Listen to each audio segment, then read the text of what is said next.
Hey guys, I hope you guys are all having an amazing day. Today we're going to be talking about a hot new artist that has a lot of people talking, and that is Tyla.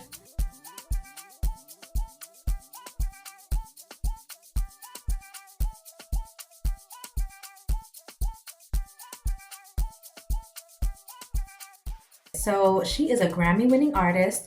Her song Water reached number 7 on the Billboard Hot 100, making her the first South African artist to reach the chart in over 50 years.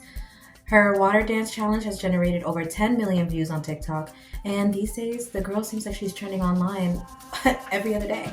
So, why has she become such a topic of debate, stirring up tension between Africans and Black Americans, between South Africa and Nigeria, and the viral video of her and Thames partying it up in Nigeria? I want to get into all of it, so let's get into it. Most of the tension started when Black Americans started noticing that when asked about her background or her race in interviews, she would proudly say that she was colored. This had many people in an uproar. Why isn't she proclaiming her blackness? Why is she showing up to our events but not identifying as us? The answer, in my opinion, is pretty simple. She's a mixed race woman from Johannesburg, South Africa, where by definition she is a colored person, not black. Now, many Black Americans believe that she should still identify with her black half and that the term colored is due to white supremacy and its history of colonization.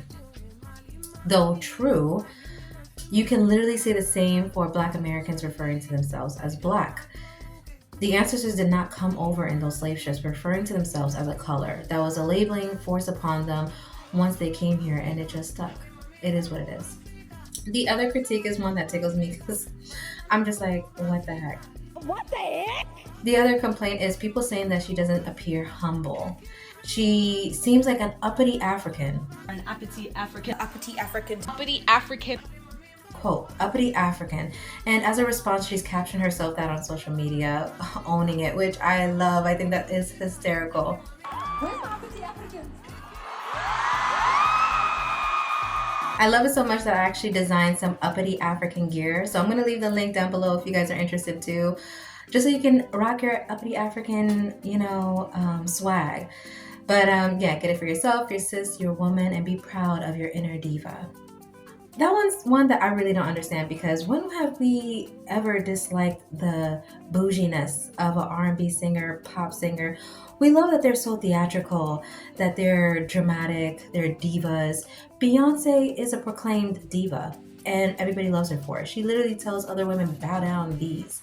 We have Whitney Houston, Mariah Carey, for the love of God, doesn't even enter a room unless she has big buff dudes carrying her over their shoulders. So I don't know why we drew the line at, pretty little petite African women, as if that's like, oh no, you're different. You need to humble yourself. Let's cut it. The critique of Tyla being an uppity African not only ties into the gendered expectations that are placed upon female artists, but also the narratives about how African women in the global entertainment industry should act. Because it seems like a lot of you want them to be the image of gratitude and submission and humility, when in reality, she's just a pretty girl from Joburg. And let's pretend for a second that the criticism that Tyla has received has nothing to do with her African identity, okay? And let's pretend the statement was just, she's uppity, not an uppity African. Does that not show the tightrope that female artists walk upon? Because any self-assurance or assertiveness is met with resistance. And you expect them to be so agreeable and unthreatening, and anything that they do that steps outside these confines even slightly, like asking a man to hold a heavy award for them, you're ready to jump them. And I'm so sorry, before someone says, no, she was asking her, blah, blah, I'm so sorry. They're laughing at you on Twitter, if you didn't see. And you're still going on with these narratives that you create in your head for you. And I just don't get people that don't change their minds at all when presented with new information. Because you see these two girls on Twitter laughing at you, saying it was the voices in your head that made that story up. And here you are talking about, oh, there's still something off about her. Oh, her energy's off, blah, blah, blah. Bro, you're making it up. Anyways, I don't think there's even a sufficient amount of sorries, thank yous, please, excuse me's that Tyla could say to save her from I think there's just something off about her, she's arrogant, diva allegations. Because let's be real, these people don't have any real substance to their claims. I just have a feeling. And don't get me wrong, obviously it's okay to not like her. Obviously you're not going to be everyone's cup of tea. But when people say things like, oh, there's just something off about her, it just sounds so baseless, because it is baseless. Anyways, that's all I have to say today. Shout out the uppity African women. So now Nigerians have entered the chat. Hey! Hey! Hey!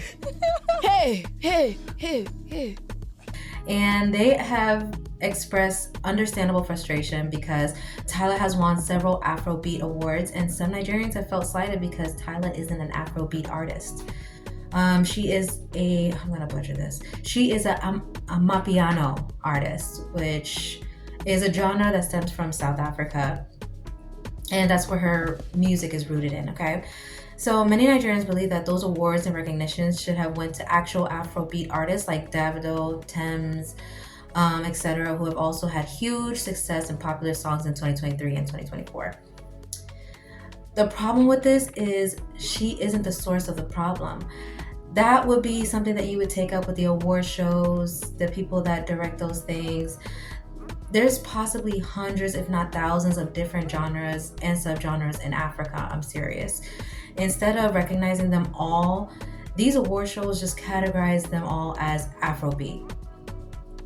That's it, because that is the most known, that's the most popular, and that's the one genre that the Western world kind of recognizes. So they just kind of all put our music in the same umbrella. Tyla's also acknowledged this and spoke about it in the past as well. I know there's a tendency to group all African artists under Afrobeat. It's a thing, and even though Afrobeat has run things and has opened so many doors for us, African music is so diverse. It's more than just Afrobeat. I come from South Africa. I represent Amapiano.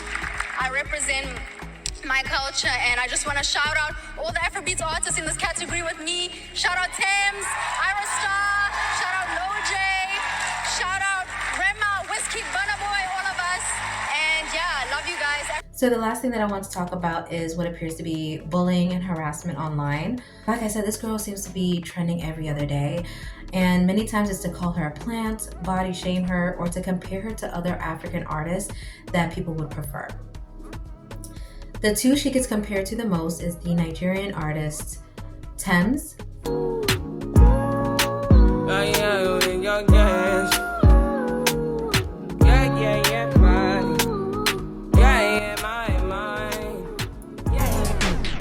And Arya Star.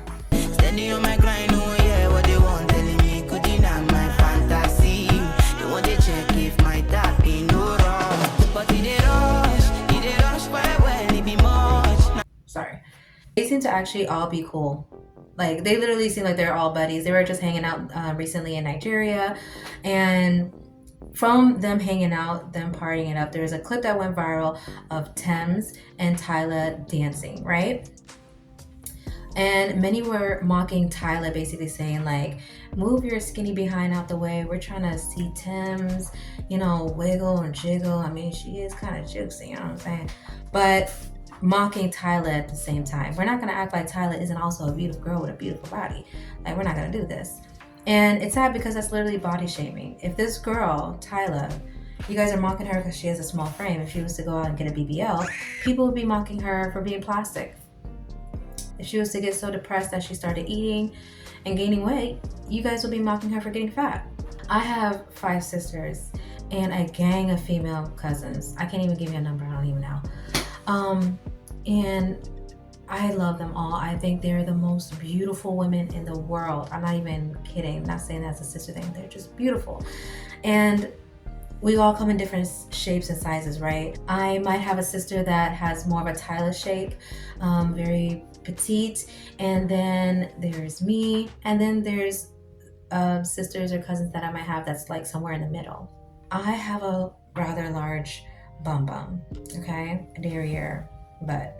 And I remember, some of my sisters, they would be growing up and they'd say, I wish I had your shape. I wish I had your bum or your upper area, whatever. And I would be like, girl, I wish I had your waistline. And I would tell them, you are so beautiful. Don't ever want or crave what another woman has. Like, you already got it, all right? The beauty of us is that nobody can be you, nobody can be me. And I think that's the message that we should send out there. Instead of comparing all these women together and trying to pin them against each other, which is so weird, we should be appreciating our African artists, our Black artists, appreciating all of us all together instead of trying to tear us down. What do you guys think about this topic so far, guys? Do you guys agree with me, disagree? Did I leave anything out? I try to be as fair as possible. But yeah, let me know down in the comment section below. The Uppity African merch, I'm gonna go ahead and link. I'm excited for that. I'm gonna go ahead and link the description down below for that as well, along with my prayer journals. And yeah, thank you guys so much for watching the video. Till next time, guys. Mwah. Love you.